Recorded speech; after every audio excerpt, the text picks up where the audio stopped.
సంగారెడ్డి జిల్లాలో ప్రభుత్వం పేదలకు పంపిణీ చేసే రేషన్ బియ్యం పక్కదారికి మళ్లిస్తున్న డీసీఎంను నిన్న రాత్రి పోలీసులు పట్టుకున్న సంఘటన వట్పల్లి మండల కేంద్రంలో వెలుగులోకి వచ్చింది.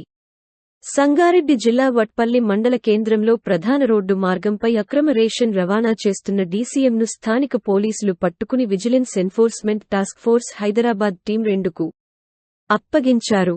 సమాచారం అందుకున్న సంగారెడ్డి సివిల్ సప్లై అధికారులు అక్కడికి చేరుకుని డీసీఎంను ఆందోళ్ సివిల్ సప్లై గోదాంకు తరలించి రేషన్ను గోదాంలో ఖాళీ చేయించారు.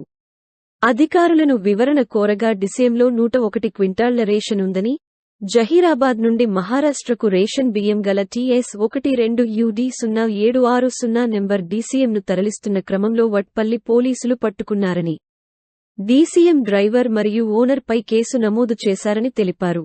అదేవిధంగా రేషన్ బియ్యం ఖాళీ చేసిన వెంటనే డీసీఎంను వట్పల్లి పోలీస్ స్టేషన్కు తరలించి సీజ్ చేశామని తెలిపారు.